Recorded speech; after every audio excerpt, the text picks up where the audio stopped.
day of retirement had finally come. You get to go watch and your work is done. 1 month later, your heart give out. What was all that planning about? Hello and welcome to Koh Kood, which is the last of our 3 inhabited island tour. It's on Koh Kood, coming from Koh Chang, and only accommodation are pre-booked before coming to Thailand, mainly because I like what it had to offer, and there was only 6 rooms in the complex. So I did think it was on the river. It's actually a saltwater lagoon. So you're arriving on Kood, and the pier resembles a Thai fishing village rather than a ferry port, with no visible guide or office, only a large whiteboard in the cafe, which has 40 numbers and various destinations. And my destination, Rimlea Resort in Cafe, Jark Beach, and I need tuk-tuk 43. So there's no roads here. You follow the footpath up the bank until you get to the road, and it's a tight road, both sides filled with parked vehicles. A room a bit smarter than the last one, gotta say that, but still no fridge. The area is Ban Bang Bao, Koh Kood, and Jark Homestay. And I booked this 6 weeks ago because the times I was coming over, everywhere was selling out. On booking.com, around £24 a night. It's like white paneling boards. Bed's nice and got proper windows that open quite easily, and the netted. The first thing I saw getting up to the place was a bowl flying around freshwater supply used for washing the feet when you've been on the beach. Well, that's what I was in. There's no aircon. I didn't have aircon the last place. Well, there was, but I didn't use it. All about getting used to coming here, but it's a much warmer room when I came in. So while I opened the windows, there's another fan. That's your wardrobe. I've got 0 shelf space. I must have been sitting in a suitcase. Then a wash. There's a place. There's a normal toilet. Oh yeah. Wash place is behind the door. So that one should be cold water. The other place one, there was no hot or cold water on Koh Mac. So this is the same. But I mean, it's not cold, but I go back home. But yeah, you'd be welcome with it. So one thing I noticed straight away was the extension to the socket along here. But the other one was right, there's only one socket for the room. But I brought a 2-way socket myself. So combined together, I'll give us 3 sockets, which will manage from the gear when I'm out all day. No things charging up. The English name on the door is a peace store, while even a bathroom light on. It illuminates the bedroom. Well, I picked a queen size bed, so that's big enough for me, it's big enough. And this is quite nice. And the front door, you can see overlooking the river. And there's fishing nets, I've seen them swimming past. That's the half peaks, not the homogeneous type. Actually got another part up there which doesn't speak very good English. And you can hire a bike. Pretty much a bracket when it comes to the rainy season. It gets you over the sandbar there and into the sea. I haven't seen that yet. We'll check that out. But I just like this area, we could just sit here and get the breeze off the sea. That's what people keep saying, get the breeze off the sea. You can take a kayak, go up river, and you take the kayak and go out to sea. But I've already been burnt on the kayak, spent too long in the sea. I'll give that a miss just now. As you can see, it's very beautiful sitting outside of the cabin. The next cabin up is a laundrette, and there's an old Thai woman does a laundry. Like so many manual Thai workers, when they get old, she can't stand up straight. There's the 2 swallows, and it's just gone. They're nesting in the roof, just outside my door. It was around catching the flies off the lagoon. And there's plenty of bird noise, The sandbar that separates the lagoon from the sea was always dry when I was there, and no doubt that will fill up in the low season when there's rain and high waves. To the right in the tree line is a Rimley Cafe, also a couple of massage beds out there. And for me, the Rimley Cafe was the heart of the resort. My accommodation is a building with a darker roof, and there's 6 units in there. And pre-booked the price is £24 per night, and I'm 30 metres away from the beach. And our cabins on the beach front, and I've booked them before, and they're around £70 per night. But if you follow the road out away from the beach around 100 metres, you can pick up apartments for £20 per night. So my cabin's half on land and half in the water, and there's legs supporting the cabin in the lagoon. And I did intend to do a lot of fishing from the cabin, but I ended up feeding the fish, and all the bigger fish live under the cabin. And on either side of these tree-covered points is another outstanding beach. 200 metres if you can make it over the hill to fully catch a sunset. Yeah, had a few nibbles, but there's no shows of fish like there normally is. Maybe it's like a night time or dusk fish. In my lagoon, I was surprised at how many fish I recognised from the aquarium trade. The unusual fish that live in freshwater and seawater. And very adept at taking flying insects from above the surface. Half-beaks that will bait them to land on the nose, then eat them. And 20 centimetre archer fish that can shoot them down with spurts of water. A marine half-beak. Just love nibbling on the bait. So I'm not going to catch them with a hook and eat like a dry fly. But I've turned up with hooks and spinners, and I should have had dry flies. But the larger true marine species are hiding under the cabins and underneath the trees. But they are teased out with a juicy prawn. But they also go back underneath and wrap round the posts, which means I have to get into the water, go under the cabin, to save my hook and safely release the fish back into the water. This happened 3 times, so I then decided I would just feed the fish. And this Sigianus guttatus, a golden rabbit fish, was my biggest catch. Hey bunny, I didn't even see this one in the water. Must be well camouflaged from above. So that's the cabin where I'm staying. I did a bit of fishing yesterday. I caught 3 fish. First one was a struggle because it swam under the legs and round the legs. So I had to go in the water to get me to get my fish, and photographed it and let it go. It's a bunny thing about so big. But I'd say it's ideal here. I think all the things oh, that was another thing. Not a TV in any of these rooms on the islands. Koh Chang is busy, you've got your sports bars with TVs, but Koh Mat and Koh Kood, you can forget all that. And the other things, a must is an eSIM. Well, any SIM card, but I went for an eSIM. And it works out something like 15 baht a day. It's like nothing. You've got that coverage. So you're not sure where you are, you just get the maps, hit the centre button, find out where you are. Just got to remember where you're staying, write the name down. But the thing about here is try to remember the names, the Thai names. Even if you go on maps, they'll have a restaurant on that beach, on that location. And that's always the best thing to put in, it's English naming restaurants. Mine's Ripley's. If you put Ripley's, come straight up, you can find it.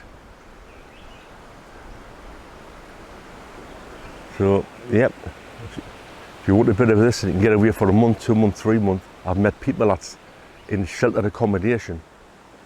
And obviously I think they're getting the rent paid by the government and they're getting help anyway. They haven't got big bills. They just lock the key, turn everything off, and they come here. And they come here for like 2 months in the winter. And so once you're here come for 2 weeks, it is expensive because you've got your flight, which is double the price of what it was before COVID. So you need to come for a month. 2 months or 3 months. So again, the resort staff's out early, picking up, cleaning up the beach. There's my dog friend, he's gone. Oh, he's over there. He's got his eye on the seabirds, the little black egrets that they hang around there because there's lots of little fish. When I go snorkeling, them's the best places. Chase the little fish out and the bigger ones come in. I was talking to a guy from Australia yesterday and he says, you're only getting this rubbish for the last 4 days and it's Andaman Sea, but it's combining with a nearby ocean.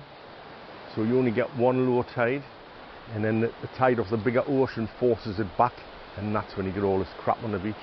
So it's not a daily thing, it's just, I don't know how long the season is, whether it's a few weeks or a month or two. But they're out, yeah, they're keen. I mean, the restaurant, there was a guy there yesterday. It was probably him with a blue shirt on. Long pointy stick, and he's just going around stabbing the leaves. And he had a big stick full of dead leaves. And of course, that's just nature, but they're dropping all the time. They say it started their spring. So this is a beautiful Jark Beach. On the west coast, like so many other beaches on the west coast, in the high season, the waves are around 15 centimetres tall, but they are frequent. In the winter, the sea's at its clearest and cleanest. In total, the beautiful beaches on Koh Kood stretch out a total of 8 kilometres. When you consider Koh Kood, the 5th largest island in Thailand, has a coastline of over 100 kilometres. So you need to choose your accommodation carefully to be where you want to be. And Jark Beach is very close to the top rated beaches according to TripAdvisor. And like Koh Mak, a short kayak away or swim or a 10-minute bike ride.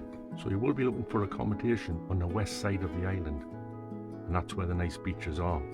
The east side is rock, pebble and mangrove, mostly uninhabited and inaccessible. But it's up to you to find your perfect beach. While resorts up on the Chow River have hundreds of accommodations, here there's only around 30, so there'll be more like Buttons Hit or the busier beaches than the likes of the quiet one that I'm on. That's Thais and tourists clean up the beach. Every high tide brings it in. It's just a shame, but at least it's getting picked up. At the end of the jungle are some big dumpy bags just full of bottles, mini bottles, plastic, bits of fishing gear. Jark Beach is half a kilometre in length, and midway along you can find the Neverland resort cabins just in the tree line, but the last half backs into pure jungle. And while I never saw any monkeys on Koh Mak, I did see one here near the rubbish, but it quickly scurried away. And at 6 o'clock in the morning, heading towards the only low tide of the day. So there's some that have been washed up again, it's a daily occurrence. We're already, the guys over there picking up. He's gathered off to the back of the beach and he come along with his wheelbarrow. Take it away, but it gets stored in the jungle. At the top of the beach there, taking dumpy bags, so that just stays there to rot, but it's probably better than being on the beach.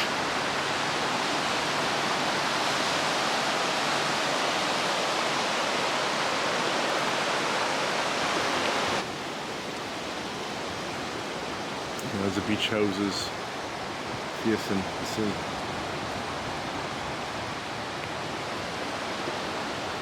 The stop, the stop there, the end there, and then you've got the jungle. There's a good half the beach, there's no properties behind it. And funny enough, the people that stay here on this beach will go near the top half, a long way from the toilet and the cabins. And it's just sunbathe. And that's all you got is the noise of the ocean.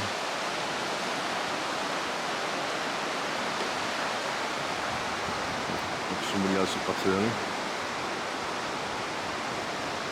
Oh yeah, she always takes her seat, that deck chair thing, right out that high point of sand.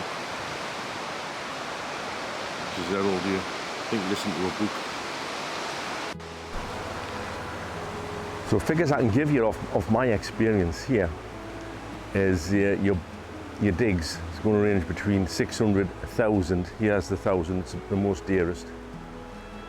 The second place was Koh Mac, that was 750. But you get breakfast. You can help yourself to breakfast, much tea and juice as you want to drink. Anywhere else, that's worth 300, 350 baht if there's two of you. And if that's the case, that takes that accommodation down to something like 300, 350 baht for that accommodation because you're getting your breakfast. The Koh Chang one, there was no breakfast. The other thing you would have to have was laundry. It's a daily laundry. You're paying 50 to 80 baht for your laundry. And your food. So if you're not getting breakfast, you're buying breakfast. It's going to cost you between 140 and 200 baht. You can get Thai food for 80 baht if you just want a Thai breakfast. There's one of the places I went to a buffet of breakfast, and everybody was just grabbing plate after plate of food. So I think I had about 4 plates, and there's much coffee and there's much juice, and that just keeps me going all day. I didn't have to stop off for dinner or anything. That's enough. And I think that's what most people in there were doing, were just filling up for the day for 140 baht. At night time, you're going to get an evening meal in the restaurants. All the resorts have the restaurants, so you can go out to another resort or another restaurant, and you're paying 80 baht to 150. Again, it's for Thai food. There are some Italian places and I don't know, some maybe it's Indian restaurant, but I mean the Thai food's good enough, and Thai food do a range of European foods if that's what you want. So all in all, you're paying, the average I'm paying is 1,000 baht per day. You know, it's 25 pound a day to live out here. And that's your food, your drink, you've got no bills. The only thing we'd have on top of that would be a bike hire, 250 baht, and it's the easiest bike hire I've had ever. I thought Koh Chang was easy. It just gets easier with these other two islands. They don't ask for anything, but because it's on a resort, they've got your passport, you're paid by booking.com, they know who you are. And they still wear shirt and a crash helmet, and I've never noticed a policeman. There's nobody stopping up on every corner saying, oh, we're going to get some money out of you. I'll give you open heart surgery, or should I say open wallet surgery. So it's quite simple. And Koh Mac is so flat. They hire out push bikes or pedal bikes. So you've got older people going around on pedal bikes, and I found that's probably the most place where old people like to go. They can walk from resort to resort, beach to beach, and they can just go for the walk and get the 10,000 steps in or whatever they want to do. That's the same as me. I watch my steps. I'm doing twice as many as I should every day. And you can do it in the heat. You can do it here. You can't do it back home, but you can do it here. So it's say 1,000 baht per day. You times that by 7. If you times it by 30, I think you get even cheaper because you'd be able to knock down the resorts, get a better deal on your accommodation. So, and then you wake up, sunrise, you see every sunset. So it's time for a coffee and a bit of relaxation. And you consider island life. I mean, back home, it's winter, obviously, a lot cooler. Here it's 28 centigrade, and it just feels just right. You seem to get above 29 on these 3 islands of Koh Chang, Koh Mac, and Koh Kood.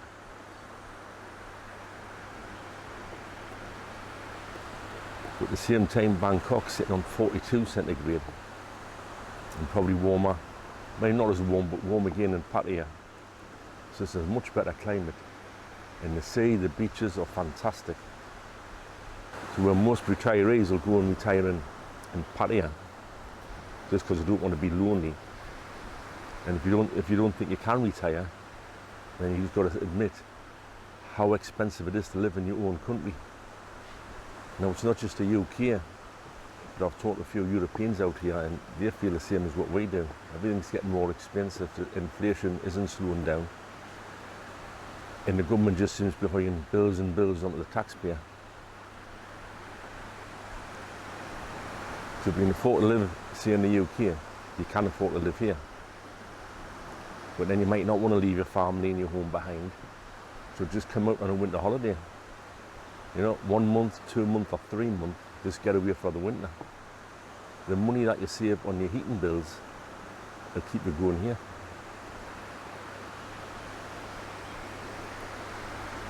So the prices I can give you is the prices I've actually paid when I've been here. And that's through booking.com for the accommodation. Most of the times I've talked to the places where I've stayed, got their phone number. If I came again, I can get in touch with them direct. It's 20% less. Now I did that coming down to Koh Chang. I knew 3 places I could go to. Turned out all 3 were full, which I've never known before, but it was busy. And booking.com only showed 2 or 3 in my area because I had my baggage, and you can't get bold on these islands. You can't ring a tuk-tuk. So you're just sitting in the shade and looking for a place to go, and then I was half a kilometre and I got a place. It was okay, 600 baht, no aircon, which was a worry. No, sorry, there was aircon, but it's one of them with the key cards. You take the key card out and it stops, but your power supply was still on. You can still charge up your gadgets. Now at his desk they do rooms for 300 baht. Now the rooms for 300 baht, they've got no aircon. So I think I paid 600. So again, 20% off what you pay on booking.com. I could arrange with that, and probably longer if you're going to stay for 1 or 2 or 3 months. But that's just what I think. After briefly dipping my foot in the river of reason, the man with no brain is off to idly frolic on Insanity Beach. But I've got it to myself, 6:30 in the morning. And there's a dog over there.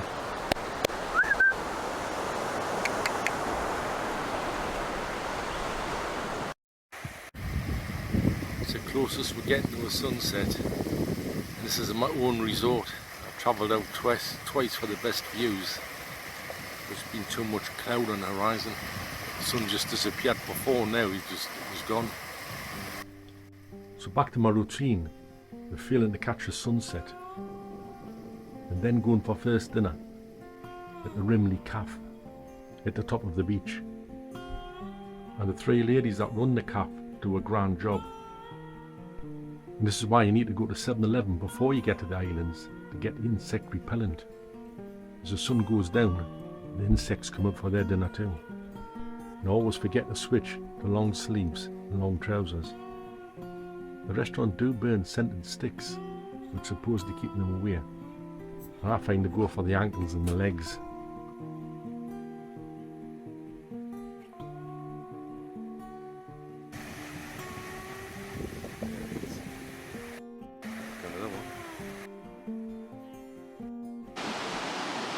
That's all the squid fishermen out in the sea. Actually got rain, just light rain coming in a moment. And they're busy putting the blinds down, trying to keep some of the rain and the wind out. It gets heavier.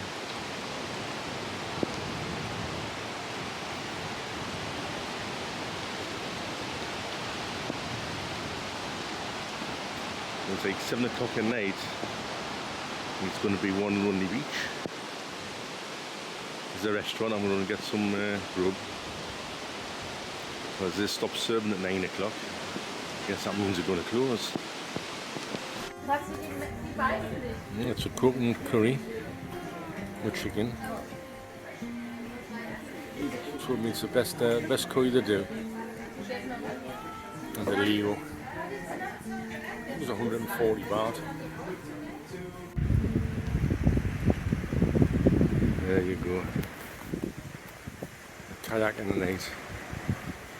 Looking for squid. Chicken pad thai. I just got something quick and simple for them to make. I was at a hoagie for my dinner tonight. Over a discrepancy on the menu board of when the kitchen was going to be closed. Anyway, this was 80 baht, and the singer was 100 and whoa, spin around. The singer, which was the high-end one, I was 110 baht for the big bowl.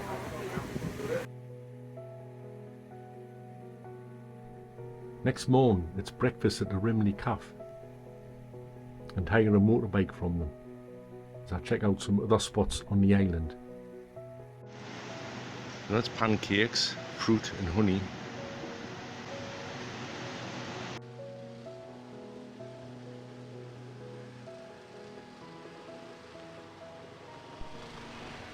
Next time I'll be travelling out to Koh Beach. So if you don't want to miss this, add a like and please subscribe. Looking at a new private beach, which I would just call the Mint Lotus Beach. Bang Bao Beach, and that's on Koh Kood, not Koh Chang. The Koh Chang Beach, better known as the Peter Pan Resorts. Tulani Beach, which overlooks the Peter Pan Resort and the Koh Chang River. And Ao Tafao Beach, as well as the best waterfall on the island, Koh Chang, and a relatively new waterfall which have cleared a path down the cliff face to, Wang Nam Kayo. Beautiful but dangerous. And the working title for this will be Paradise Lost, because in 15 years Koh Kood has changed dramatically. And I can't believe how much building work is getting done here. Kood, or Koh Kutt, used to be a difficult place to get to, with only a couple of hundred tourist beds on the island. But recently you can hire a bus from Bangkok Airport and bring it straight down here. And that's delivering you and your baggage to the resort. Journey time of 8.5 hours and the cost of around £25.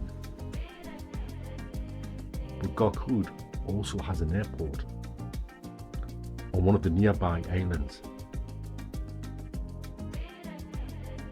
While most of Thailand are saying that the tourism is dropping off and not getting back to the pre-COVID levels, the Thais on Koh Kood, Koh Kutt, think differently.